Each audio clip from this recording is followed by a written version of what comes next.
Shabbat Shalom, meu querido. Shabbat Shalom Que para alegria. todas e todos. A alegria é minha.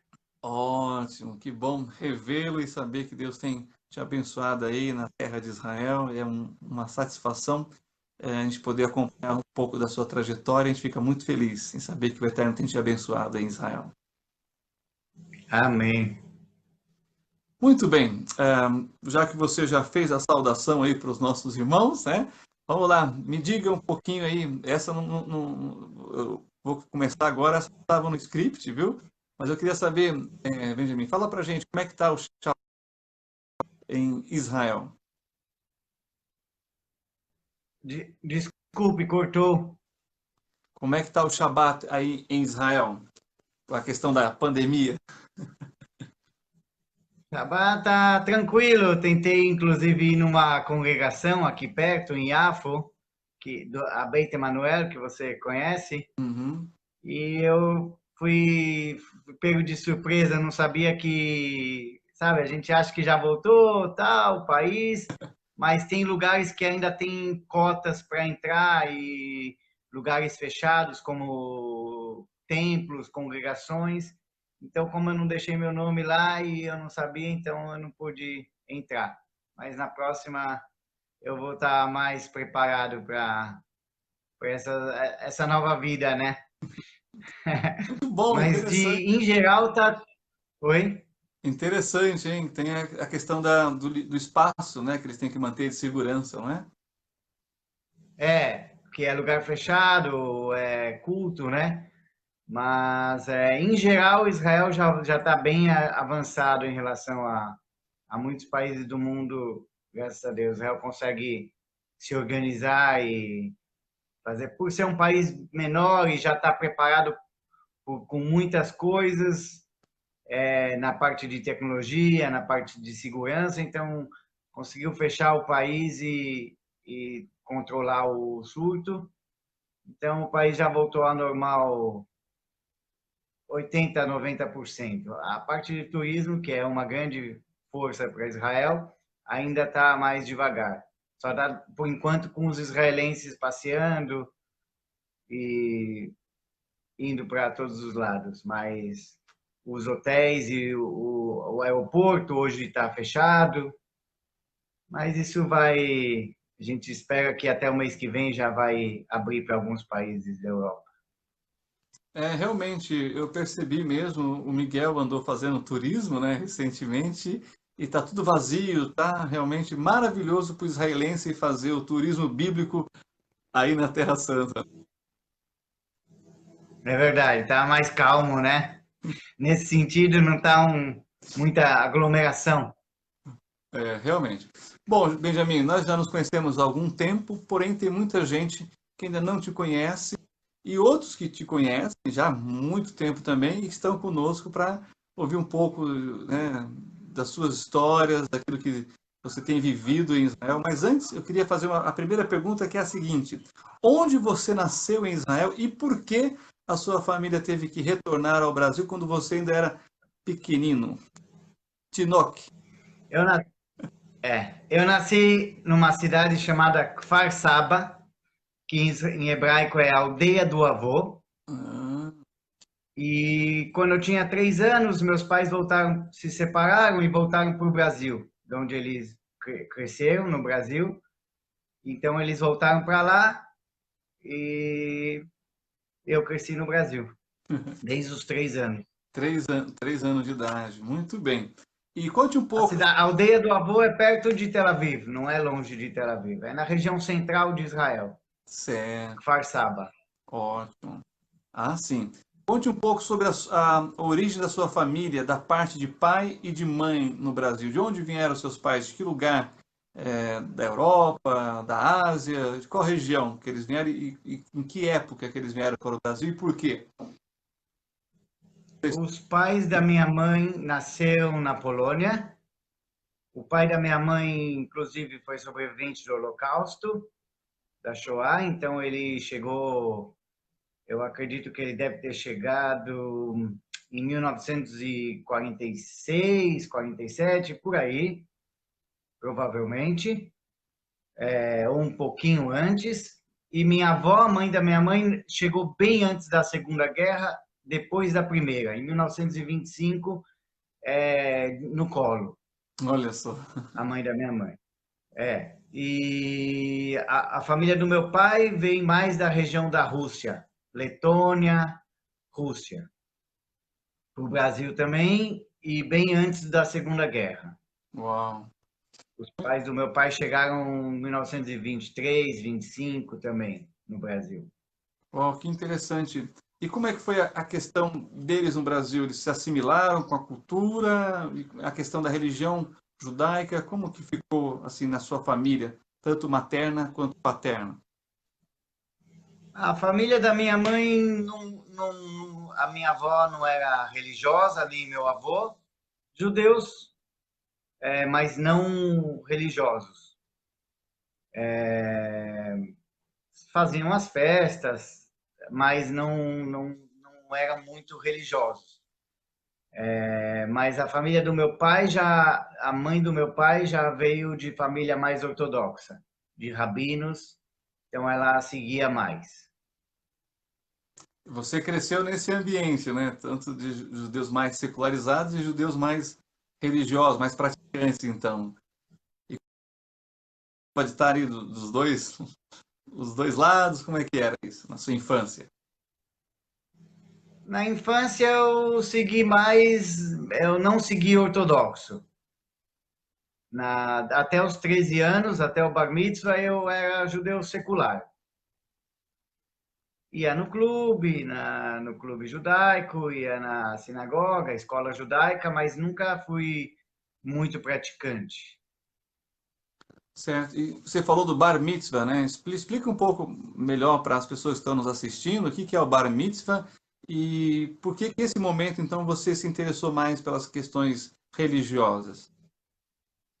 O Bar Mitzvah é o rapaz com 13 anos e a moça com 12, quando recebem a maioridade judaica. Pelo judaísmo, a moça com 12 e o rapaz com 13 já são aptos a cumprir os preceitos e já têm a maioridade judaica. Então eles fazem parte dos rituais e já são maiores perante a lei judaica. E aconteceu que a partir dos 13, 14 anos eu fui influenciado mais para o lado da família do meu pai, né, no lado da religião, e aí me apresentaram mais o lado judaico-ortodoxo, escola de rabino, e mais sinagogas mais ortodoxas, e aí eu passei a conhecer mais profundo essa parte. Muito bem. E fale um pouco, então, também da sua experiência na comunidade judaica em São Paulo. Como é ser judeu na comunidade judaica de São Paulo, que, pelo que nós sabemos, é a maior do Brasil, não é isso? Sim, a comunidade judaica de São Paulo tem cerca de 60 mil judeus, a maior parte em Genópolis. Genópolis é metade, mais ou menos 30 mil judeus, um pouco no interior de São Paulo, litoral, outras cidades. Então, são 40 mil, cerca de 60 mil judeus no estado de São Paulo. E eu sempre fui ativo na comunidade judaica, sempre participei, porque além disso eu também me envolvi com política dentro da comunidade judaica e na sociedade desde os 13 anos. Então, eu sempre me interessei por ações sociais e meio ambiente, e dentro da comunidade judaica, como fora também da comunidade. Muito bem. Você falou que se envolveu com política, mas também com política partidária, né? Você foi candidato, né, em São Paulo, não foi?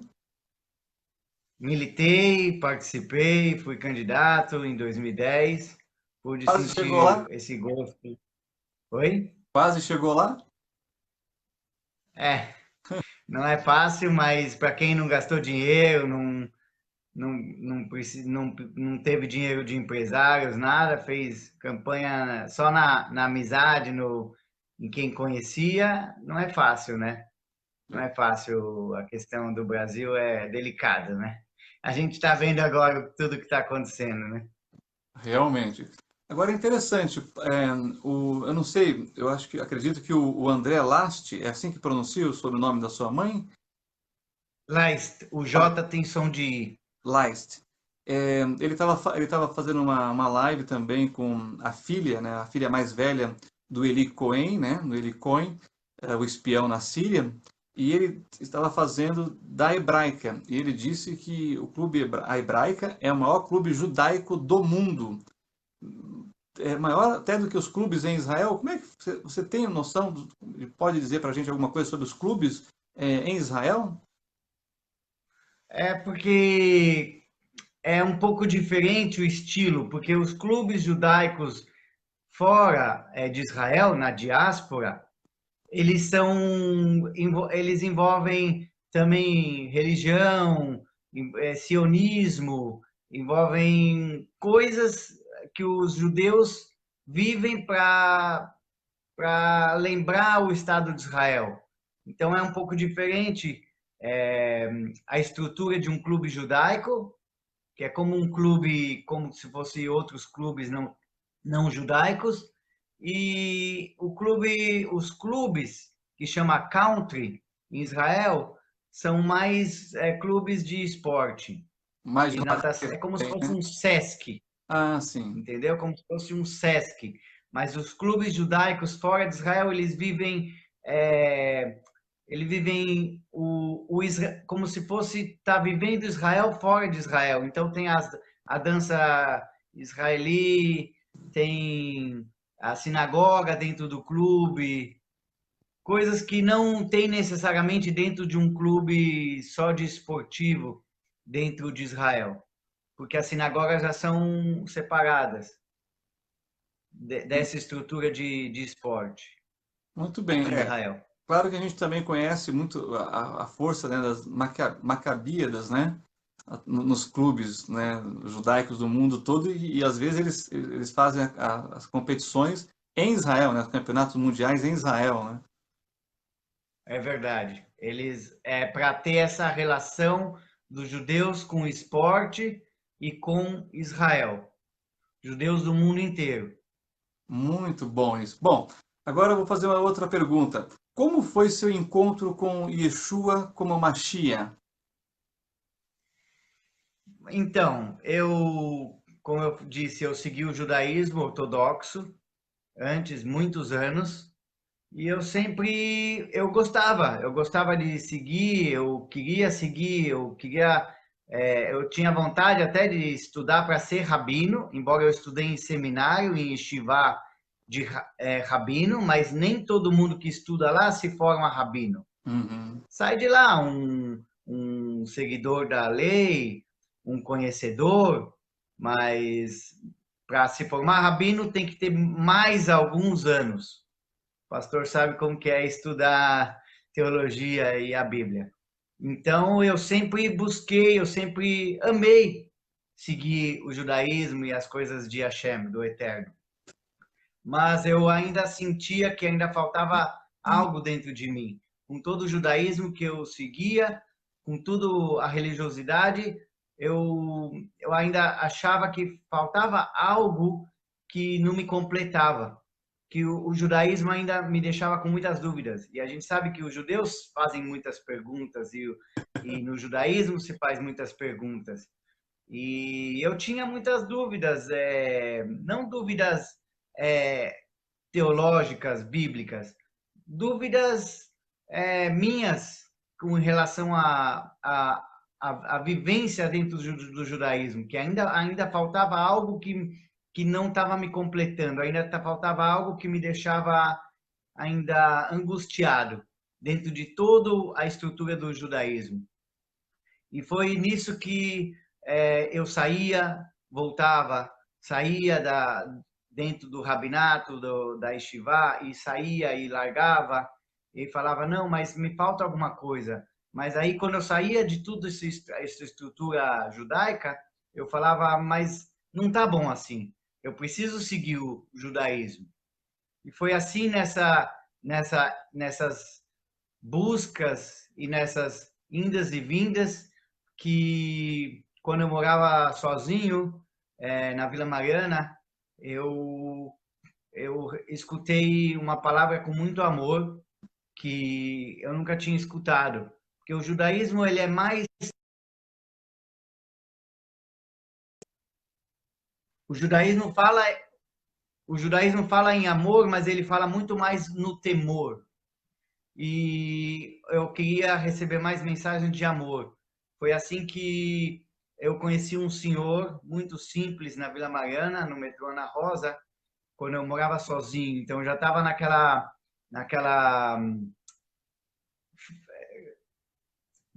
naquela minha dificuldade que eu tinha estava passando de não morar mais sozinho, de estar com a família, e aí eu passei a morar sozinho. Então eu já me sentia sozinho naquele momento, mas ele chegou, era um senhor muito humilde, ele não sabia o que era judeu direito, ele não tinha muita estudo teológico, mas ele tinha um amor para me passar.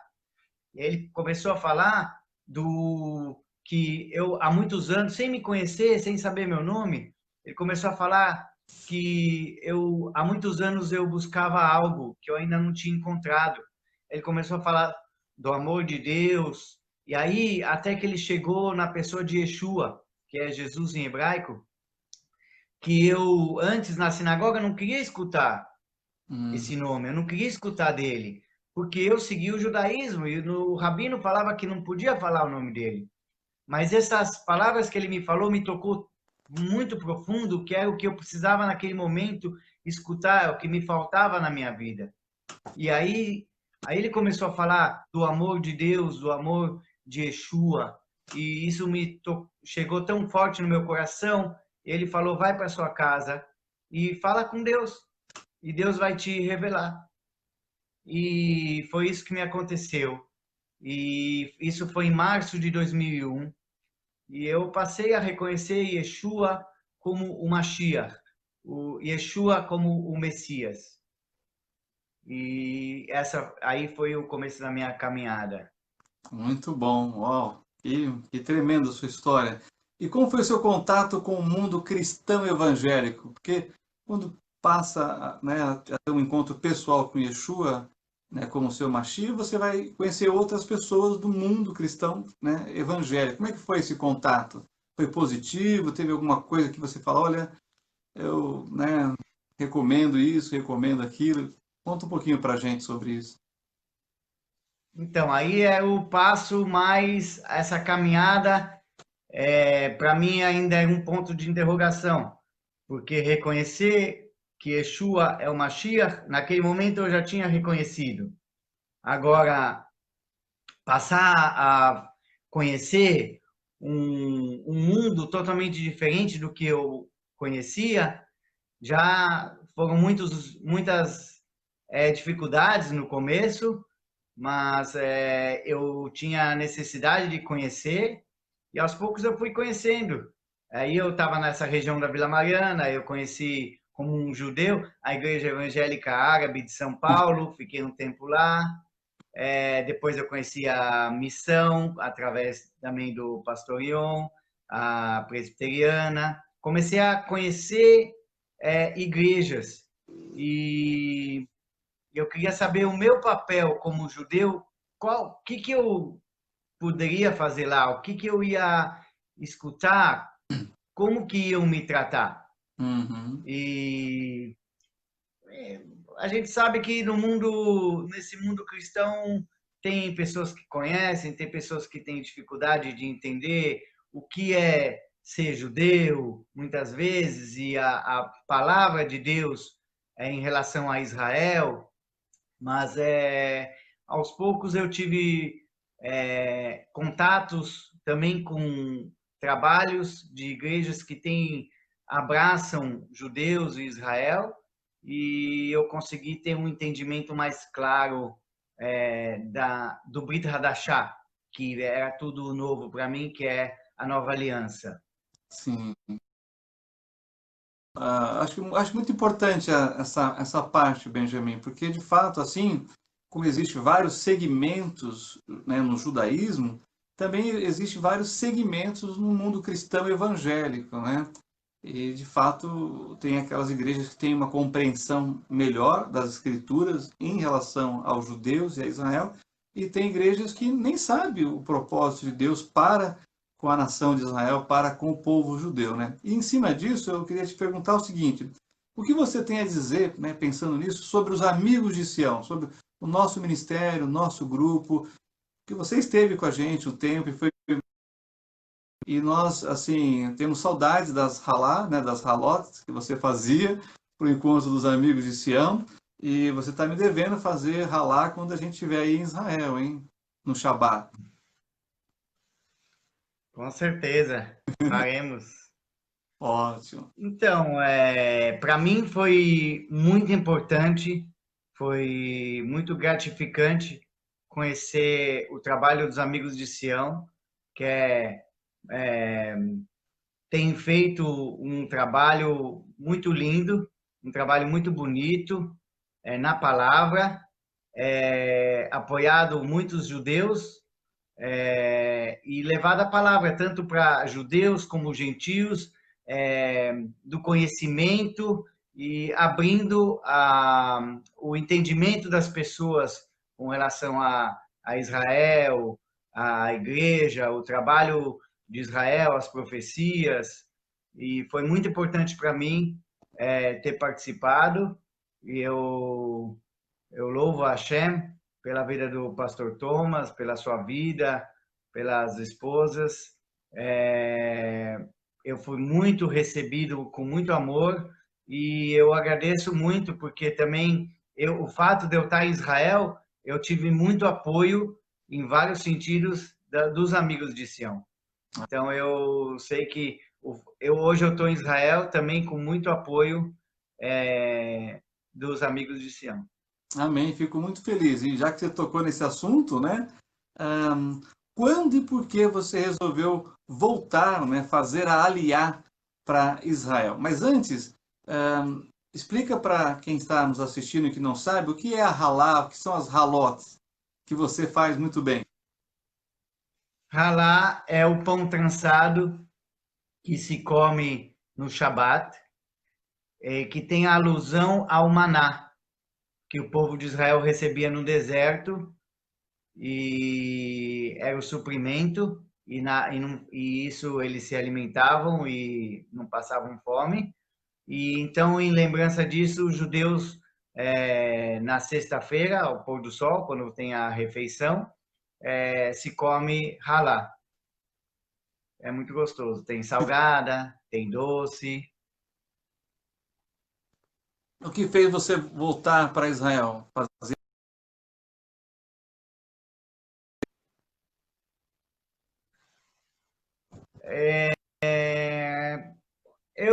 Ao longo dos anos, eu fui crescendo e a vontade, o sionismo é algo muito forte, que é o amor à terra de Israel, o patriotismo, o sionismo, principalmente do lado da minha mãe, também do meu pai, mas a minha mãe sempre foi muito, como ela não foi muito com a questão da religião em si, mas ela sempre foi muito ligada à terra de Israel, ao hebraico, e isso foi me influenciando também.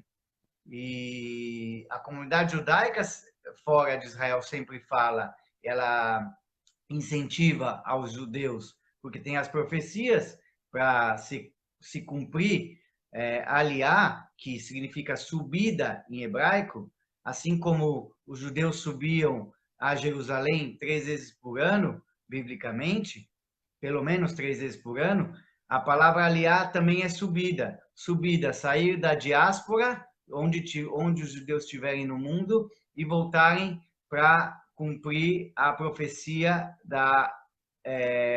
do Estado de Israel como nação.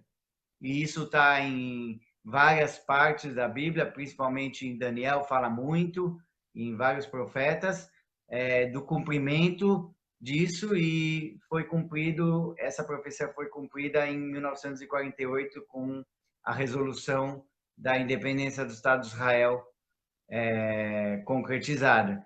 Então, aliar significa quando os judeus comprovam a nacionalidade, comprovam que tem sangue judaico, ou a avó, ou o vô, pai, mãe, para poder voltar Israel, reconhecer eles e voltarem para Israel, viverem em Israel como cidadãos. E foi isso que eu fiz. Eu fiz aliar em outubro de 2013, mas já em junho, julho de 2001, um pouquinho antes depois de eu reconhecer Yeshua na minha vida, em junho de 2001, eu tentei fazer aliar. Foi a Uau. primeira vez que eu tentei fazer aliar. Mas algumas coisas ainda eu era muito jovem, tinha 19 anos. É, coisas aconteceram que eu acabei não fazendo. Não vim para Israel em março de 2001. A gente sabe que nada é por acaso, então naquele momento não teve a permissão do Senhor. Mas e depois, anos depois, eu consegui vir para Israel. Mas já era um sonho de eu voltar e eu achava que eu senti que foi um momento de eu voltar para Israel e viver a minha vida aqui também. Uau, então quer dizer que você está cumprindo a profecia, né, do Estado de Israel. Isso é muito forte, hein? E muito bonito Sim. também. Em breve minha mãe também. Oba, aí sim, hein? Bom, então como é que tem sido a sua vida em Israel? O que que você tem feito em Israel? Bom, em Israel eu já estou há mais de 6 anos. Eu não fui, como eu não cresci aqui, não fui criado aqui, o meu hebraico não é tão perfeito quanto de quem cresceu aqui, mas ele tem melhorado ao longo dos anos. Mas que quando um novo imigrante chega, ele não teve todas as oportunidades de quem cresceu no país. Então a gente acaba fazendo aquele que os brasileiros fazem, se reinventar e tentar ao máximo ser criativo, que isso é uma coisa que o Brasil sabe fazer, né? Em meio a lutas e batalhas, se reinventar e ser criativo. Então, eu fui trabalhar com coisas que eu não tinha feito no Brasil, como trabalhar com cozinha, jardinagem. Hoje eu faço o curso de fiscalização de construção, mas eu ainda tenho o sonho de dar aula de hebraico ainda para brasileiros via internet. Legal. Tenho orado por isso. E a gente está sobrevivendo aqui, né? O Senhor está aguardando. Que bênção. Puxa, muito bom saber. Bom, nós começamos a conversa falando, né, sobre o Shabat e a questão da pandemia. Como é que está a questão da pandemia em Israel? E, na sua opinião, como está a questão política em Israel também? Vamos juntar essas duas questões aí. A pandemia está controlada. A gente passou por uma quarentena forte aqui, rígida necessariamente. Como é um país pequeno, 9 milhões de habitantes, tem um controle, Uhum. dá para controlar em Israel. Então, eu fiquei em casa de 15 de março até final de março, aí depois eu fui trabalhar, mas a quarentena só terminou, a quarentena forte só terminou em maio. Uhum. Então, foi quando estava o boom da pandemia, quando tinha que controlar para não passar do limite, para morrer o quanto menos gente possível. A gente não quer que morra ninguém, mas não está no nosso controle. Claro. Então é algo novo que o mundo está passando e é preciso entender e ter controle. A gente tem escutado muitas pessoas em Israel, no Brasil e no mundo perdendo o controle psicológico, o controle emocional. E aproveito e queria falar na palavra o que está escrito, né? Sobre essa questão que Yeshua falou, ele falou, vinde a mim todos que estão cansados e oprimidos, e eu vos aliviarei. Amém. Em Mateus 11, 28. E também em João 16, 33, ele fala, tem de bom ânimo, que eu venci o mundo. Então, isso vale muito para um momento de pandemia, um momento que as pessoas não estão desempregadas e doença, para a gente procurar se segurar nele, que quando tem coisas que o ser humano não consegue fazer, sai do nosso controle, então a gente tem que saber que está no controle total dele, confiar, ter fé e saber que qualquer hora vai passar. Amém. Então, é essa palavra que ele deixou, né, para nós e para nesse momento de pandemia. Então, Israel tem conseguido controlar. A gente sabe que tem gente que não obedece, tem gente que obedece, vai com máscara, sem máscara, aqui também tem, mas Israel tem conseguido controlar. E quando se fala em controle, tem que falar de política, porque é dentro da política que saem as resoluções e sai o Ministério da Saúde, aí tem discussão aqui, Ministério da Educação com o Ministério da Saúde, o Ministério da Educação quer que vai para a escola, o Ministério da Saúde fala não, fiquem em casa. Então, eu tenho visto o primeiro-ministro Benjamin Netanyahu, ele tem feito tudo o que ele pôde, ele vai para a televisão, ele fala, ele coloca a pessoa dele na frente. E isso foi importante. E no meio da pandemia ainda não tinha se fechado uma coalizão do governo. Então Israel passou por 1 ano e meio sem um governo. Claro que ele estava no governo, como ele ainda está, mas muitas coisas não poderiam ser feitas porque o parlamento não tinha sido consolidado e o governo ainda não estava oficializado, um novo governo. Ele estava continuando enquanto fechava. Então, também por causa da pandemia, conseguiu fazer uma coalizão, porque viram que vão parar de discutir e vão parar de fazer eu tenho razão e você não, como se faz, né, os interesses políticos, e vamos olhar para não ter mais uma eleição, porque não tinha como, né? 2 anos ia ter em Israel de eleições cada 6 meses. Uau. Então agora conseguiu organizar uma coalizão dos dois Benjamins, e que não sou eu, pelo menos ainda, né? Tá certo. E conseguiram fechar uma coalizão para continuar o governo e continuar sendo feito o trabalho em Israel que tem sido feito. Então, está se controlando. Eu tenho visto uma economia forte de Israel, é um país estruturado, graças a Deus. Estamos esperando os brasileiros. Excelente. Israel realmente nessa questão do combate ao Covid-19 é um exemplo, né, para o mundo. Mas e a questão da fé? E como andam os judeus messiânicos em Israel? Aqui nós temos cerca de 200 congregações espalhadas norte, sul, leste, oeste de Israel. Uau! São 200 congregações, são ou sinagogas messiânicas ou até mesmo igrejas, que fazem seus cultos. Não é como o Brasil, não tem tanta liberdade como no Brasil, que a pessoa vai, ela pode falar a palavra assim abertamente no metrô, no trem, na rua, como se tem no Brasil essa liberdade total, mas também não é extremo de perseguição como em países da Ásia, da África e países árabes. Certo. Então, Israel é um país democrático, mas tem a palavra proselitismo que fala, né? Que às vezes não está bem entendida essa palavra, mas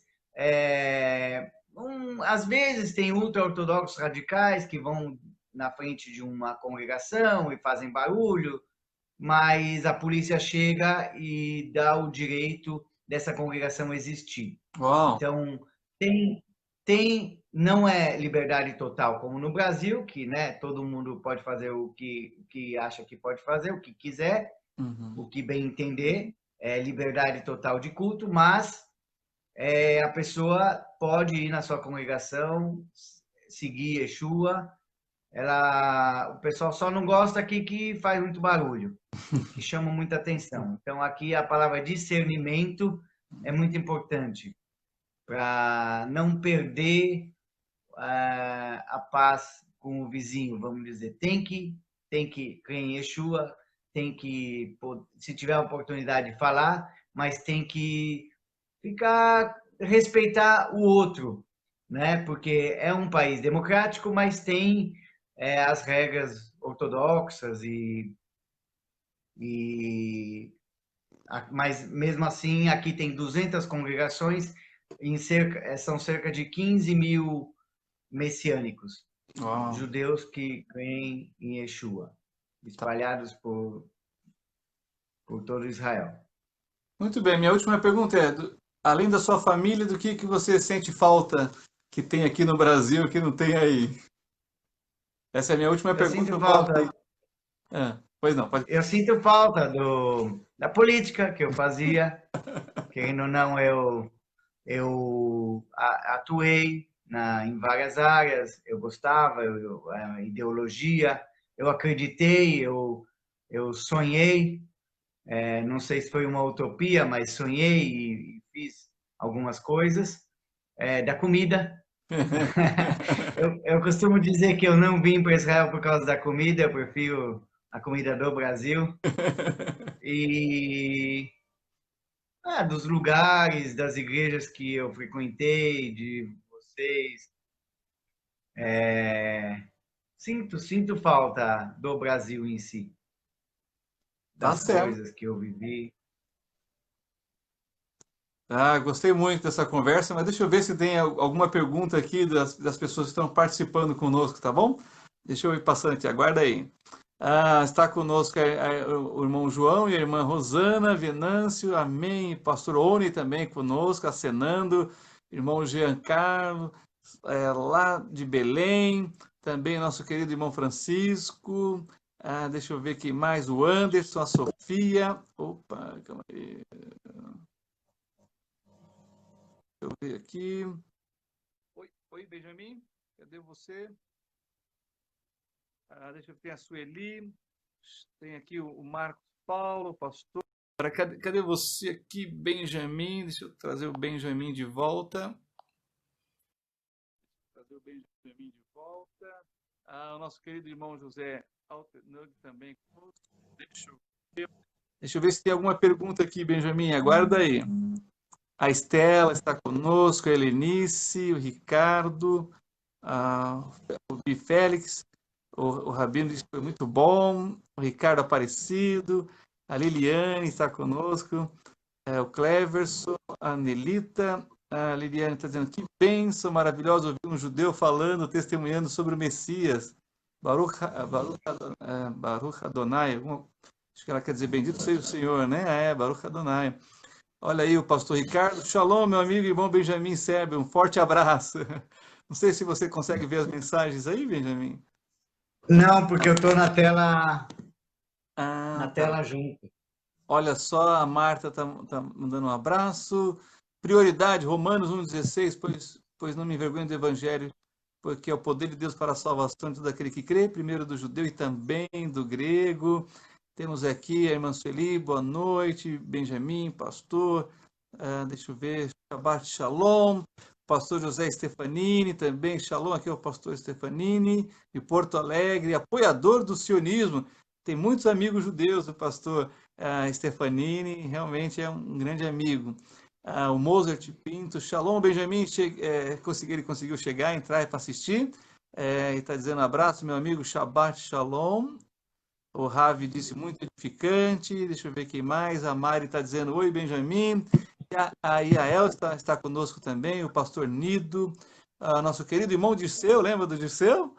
da Missão Brasileira Messiânica está conosco, o Ezequiel, boa noite, Benjamin, a Cláudia Correia, a Jaqueline Moura, a Ieda Goldenberg também está conosco, Shabbat Shalom, a Fátima, o pastor Ubirajara, a Débora. Agora, o Moser está perguntando, qual sinagoga messiânica você está frequentando, Benjamin, atualmente? Então, eu tava morando há pouco tempo atrás num kibutz, aí ficava muito longe. Aqui em Israel, não é igual no Brasil que tem cultos vários dias na semana. Aqui é menos, porque domingo o pessoal trabalha.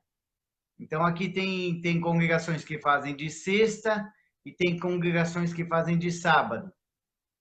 Então agora eu estou tentando voltar e o mais perto de mim, eu vou de bicicleta aqui 20 minutos, é a Beit Emanuel do pastor Pedro.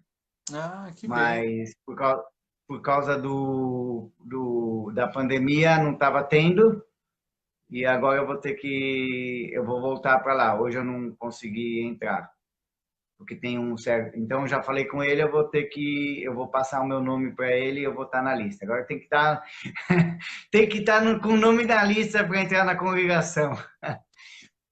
Pois é. Olha só, o Alexandre está dizendo Shabbat Shalom, Benjamin, o pastor Valmir, boa noite, queridos. Comunidade Beit Shalom, né? Tá, o Ezequiel está aqui mandando acho que um abraço também. Olha aí, a Frida mandando beijos pro bem acho que da Ima, né? Da mãe. Então nós temos aqui, né, a participação da Frida, que Deus abençoe ricamente e com certeza vai estar indo de volta para Israel e vai levar nosso abraço para o Benjamin até a oportunidade de estarmos pessoalmente em Israel para estar com você, viu, Benjamin? O Júnior está perguntando, o irmão Manuel está perguntando, irmão Edson, perdão, Israel está fazendo a vacina para o Covid-19? Como é que está essa situação?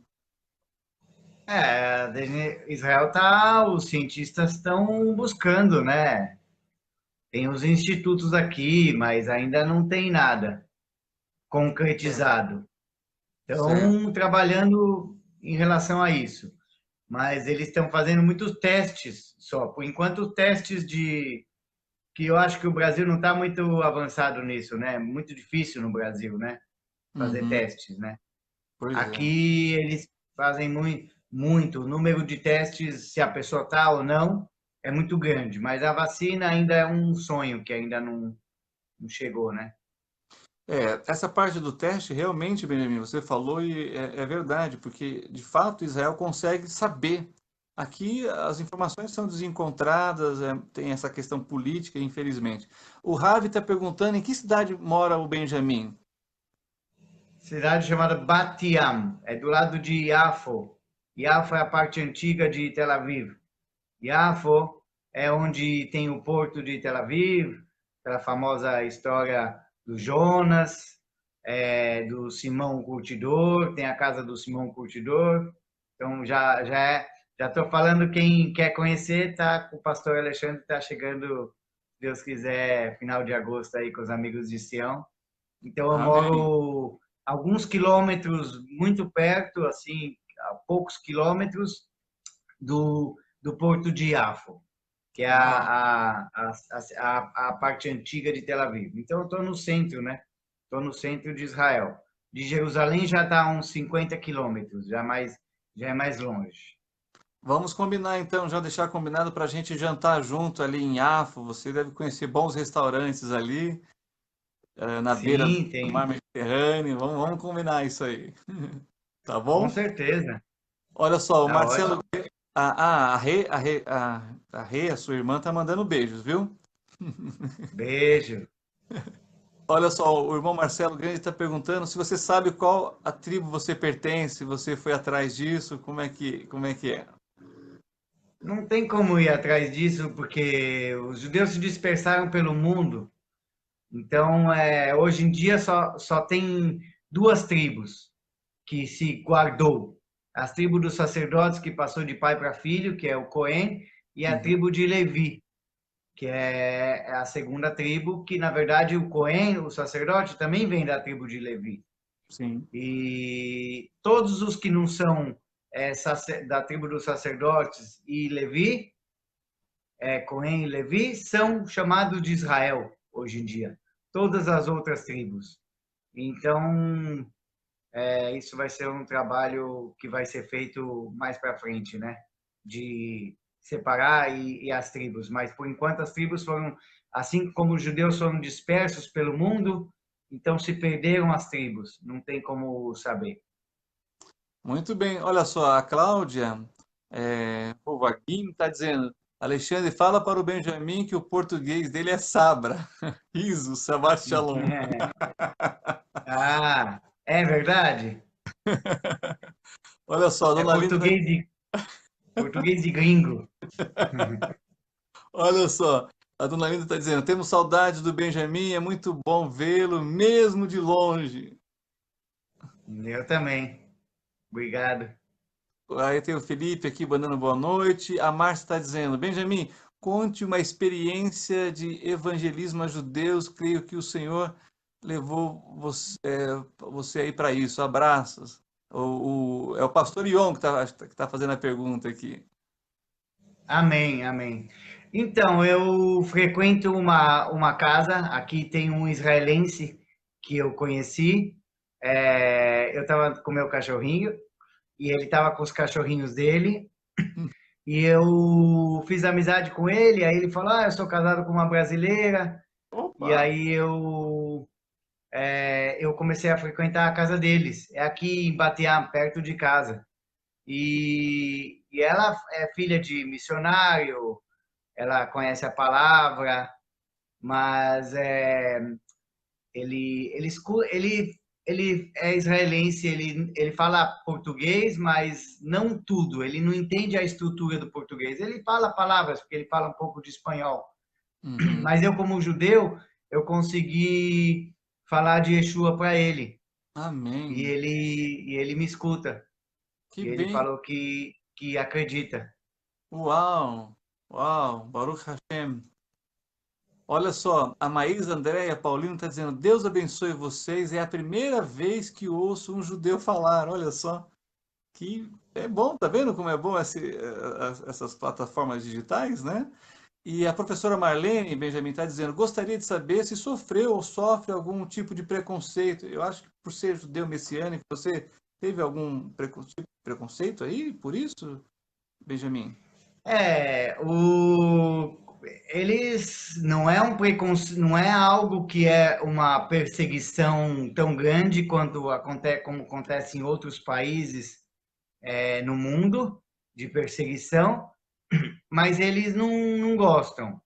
Eles Uhum. não gostam porque eles não entendem o que é um judeu, assim como os gentios, não os gentios, os que não são judeus, às vezes têm dificuldade de saber o que é um judeu, como é um judeu, e muitas vezes entender, como eu mesmo, quando eu comecei nas igrejas, como que um judeu aceita Yeshua e ele continua judeu. Então, muitas vezes na igreja eu passei por isso em algumas igrejas.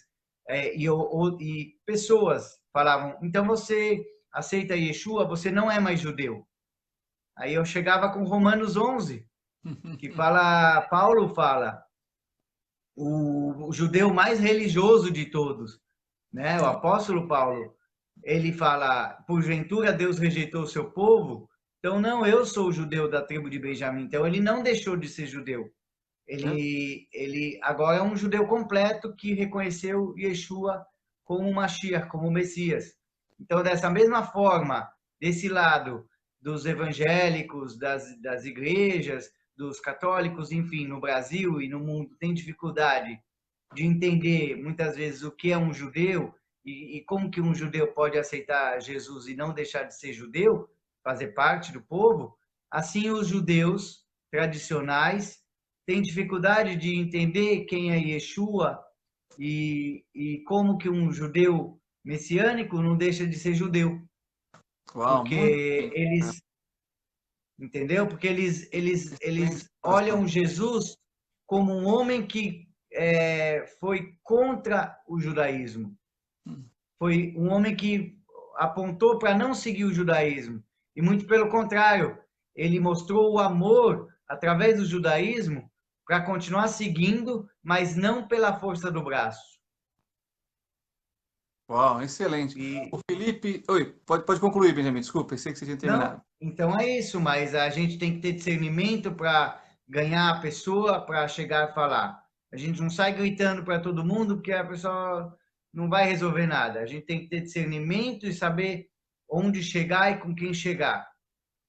Isso. Para falar de Yeshua. Ótimo. O irmão Felipe está dizendo que nós estamos ao vivo na União Batista, né? Um canal que existe. Fico muito feliz. E aqui, a pastor pergunta sobre qual é o maior desafio como um judeu messiânico, né? Um judeu, ela fala cristão, morando em Israel. Qual é o seu maior desafio como judeu messiânico em Eretz, na terra de Israel? O maior desafio, eu acho que é a própria questão de muitas vezes querer falar e para ortodoxos falar um pouco de Yeshua e eles têm muita dificuldade de escutar. Eu acho que esse é o maior desafio, procurar, pedir a sabedoria, né, do Eterno para que eles possam entender um pouco de Yeshua, da pessoa de Yeshua, porque ele pode até me aceitar, mas ele vai ter mais dificuldade de aceitar Yeshua do que me aceitar. Essa é o maior desafio, é colocar quem é Yeshua para eles, para eles entenderem que Yeshua não deixou de ser judeu e não criou outra religião. Certo. Acho que essa resposta já responde aqui a pergunta do Davi e também do pastor Fábio. Então, que Deus abençoe. Deixa eu ver quem mais está aqui. Olha, o Paulo Correia está mandando um Shabbat Shalom para você, viu? E para mim também. Shabbat Shalom, Paulo. Shalom, Shabbat Shalom. Muito bem. O Alexandre Carlos está dizendo Shabbat Shalom aqui, pastor, e a todos os que são amigos de Israel. Abraços. Deixa eu ver. Aqui o Gilberto Tempinski está dizendo, boa noite, Benjamin, tudo bom? Você continua sendo judeu religioso? Eu sou um judeu que segue preceitos judaicos, mas eu não vivo como religioso. Certo. O pastor Ricardo está lembrando aqui que vocês se encontraram, né, no 2013, lá no Kotel, não é isso? Sim. Olha só, o Francisco está dizendo, o pastor, o sobrenome da família da minha avó é Felipe Neri, português, alemão e holandês. E aí ele fala do hebraico Nerif. Gostaria de saber se o sobrenome Neri ou Nerif é de alguma tribo. Bom, aí nós vamos ter que fazer uma pesquisa mais profunda, né, Benjamin? É difícil saber, mas a tribo em si, qual tribo, é muito difícil. Agora, a gente sabe que metade do Brasil é cristão novo, né? Tem sobrenome, pelo menos metade do Brasil tem sobrenome de cristãos novos. E quando Pedro Álvares Cabral chegava no Brasil, muitos dizem que Pedro Álvares Cabral tinha sangue judaico, que ele é da cidade de Belmonte, e Belmonte é uma vila muito judaica em Portugal. E é muito interessante, tem museu, tem sinagoga lá. As raízes judaicas portuguesas chegaram muito no Brasil. Os bandeirantes eram judeus. Fernando de Noronha era judeu, ele chamava Fernão Noronha, o arquipélago. Então, o Brasil tem cristão novo, o que é? O Bene Anussim, são os filhos da Inquisição. Então, o Brasil tem uma raiz muito forte judaica, mas se perdeu ao longo dos anos. Mas muitos costumes que a gente vê, até mesmo quando as pessoas chegavam no Brasil e viviam o catolicismo, eles ainda preservaram costumes judaicos. O Nordeste é totalmente, tem muita raiz judaica. Tá certo. Muito bem, nós estamos chegando ao fim, mas tem algumas outras perguntas aqui que talvez não dê para responder. Mas tem o pastor Nido, ele diz: Boa noite, Benjamin. O povo judeu tem ideia do plano de Deus na tribulação para eles? A tribulação em si, os judeus que não têm o conhecimento e a revelação de Yeshua, não. Eles chegam até Gog e Magog, né? Que também a palavra fala, todo mundo conhece, mas Uhum. os judeus também sabem, porque é a guerra que fala contra Israel. Eles até aqui os judeus conhecem, mas Uhum. para conhecer a grande tribulação tem que ler Apocalipse. E os judeus ortodoxos ou os judeus tradicionais que não têm a revelação de Yeshua ainda não conhecem Apocalipse. Antes deles Certo. conhecerem Apocalipse, eles precisam conhecer o Pêssar, né, o Cordeiro, né? Conhecer Isaías 7,14, Isaías 9,6, Isaías 53, para Sim. depois chegar no Apocalipse, né? O irmão Ricardo Aparecido, ele diz: Como os judeus ortodoxos que ainda esperam o Messias pretendem reconhecê-lo se não conhece mais de que tribo é cada judeu a não ser os Cohen? Mas é reconhecer o Messias, É. mas não, porque depois o Messias vem da tribo de Judá. Mas aí esse trabalho vai ser feito das tribos. Mas primeiro eles vão reconhecer o Messias ou o anti-Messias, Uhum. conforme a gente conhece teologicamente. Eles vão conhecer o falso Mashiach, Sim. falso Messias, né? Que na igreja é chamado de anticristo. E Exato. aí vai ser trabalhado as tribos, porque para ter as tribos também vai ter que ter o templo. As tribos trabalham de acordo com o templo. Elas estão ligadas ao templo de Jerusalém. O templo não foi construído.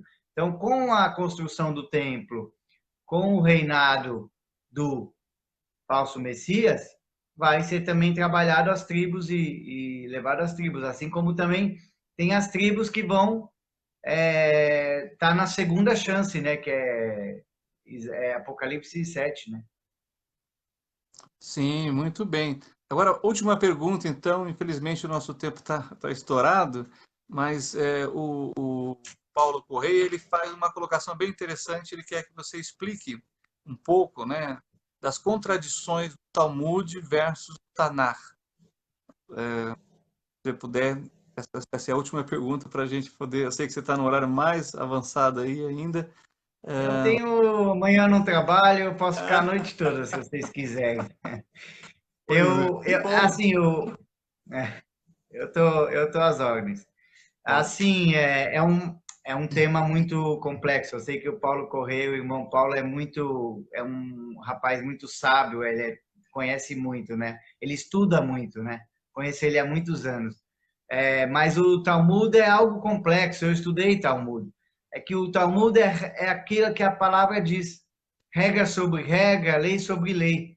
É muita discussão. No Talmud tem discussão de rabino com outro, e o Talmud é realmente na época de Yeshua. O Talmud ele discute as leis e discute sobre todos os assuntos. Então, é, muita regra, muita religiosidade, muita coisa e pouco amor nesse sentido. O Talmud ele é muito, ele oprime muito, porque ele é muito cheio de regras, ele é muito de estudo, ele tem muita discussão e às vezes não chega em lugar nenhum. E isso atrapalha o Tanar, que o Tanar é algo específico, concreto, é algo colocado. Os mandamentos são feitos, não é discussão dos mandamentos. Na Bíblia não tem dúvidas, tem resoluções, tem colocações. O Talmud não. O Talmud ele é cheio de dúvidas, de perguntas, de discussões. Então essa, na minha opinião, é a grande diferença da Bíblia, que é o concreto, que é o colocado, que é só estudar e pedir a direção do Ruach HaKodesh, do Espírito Santo, e vai receber a palavra. O Talmud não, o Talmud é discussão em cima de discussão e muitas vezes não chega em lugar nenhum. Tá certo. Benjamin, apesar de você estar com toda essa disposição, e eu agradeço, mas nós realmente precisamos, assim, respeitar um pouco mais o nosso tempo, mas não quer dizer que a gente não possa ter um outro bate-papo desse, né, mais para frente, tá bom? Tá bom, e todos aqueles que tiverem aí, ainda tiver perguntas, quiserem falar comigo mais, mais direto, sabem como me achar. Facebook, WhatsApp, estou à Ó, disposição. maravilha. Olha só, o pastor Stefanini está dizendo, confirmo o que o irmão Benjamin disse sobre Pedro Álvares Cabral, por informação do livro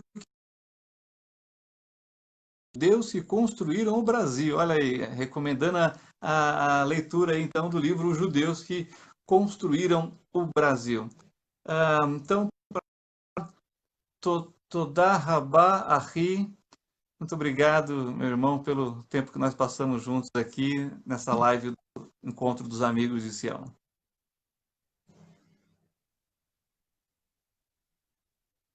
Desculpa, cortou. Eu agradeci por esse tempo que nós estivemos juntos e gostaria de pedir que você desse uma saudação final, então, para os queridos irmãos que estão acompanhando aqui a live do Encontro dos Amigos de Sião. Eu agradeço a todos que estiveram presentes. Para mim foi uma honra. Estou sempre à disposição. Que a gente possamos estar unidos e para a honra e glória de Yeshua. Amém. Para mim é um prazer e estamos sempre à disposição. Um grande abraço a todos, queridos, queridas, e contem comigo para qualquer dúvida, tudo que vocês precisarem saber sobre Israel, sobre o hebraico, sobre tudo. Ok. Todá Rabá Ahi. Bevakashá, Ahi. Shabbat Shalom, Lehitraot. Shabbat Shalom Mevorach. Leitraot. Vai. Muito bem. Então, meus queridos irmãos, estamos encerrando essa live. Espero que vocês tenham gostado e se você tem alguma dúvida e quer conversar particularmente com o Benjamin, ele abriu aí a possibilidade de você usar o Facebook dele, o WhatsApp. Então, aproveite, porque é uma pessoa que Deus tem dado a ele essa oportunidade de estar em Israel e ele tem o seu coração aberto também para compartilhar aquilo que Deus tem dado para ele como experiência de vida na sua fé, né? Com a sua Yeshua, na sua salvação, e ele então está à disposição de cada um, tá bom? Então, uma boa noite, um bom descanso e até o nosso próximo encontro dos Amigos de Sião na próxima sexta-feira. Shabbat Shalom a todos e que o Eterno abençoe a cada um de vocês. Shalom, tchau, tchau.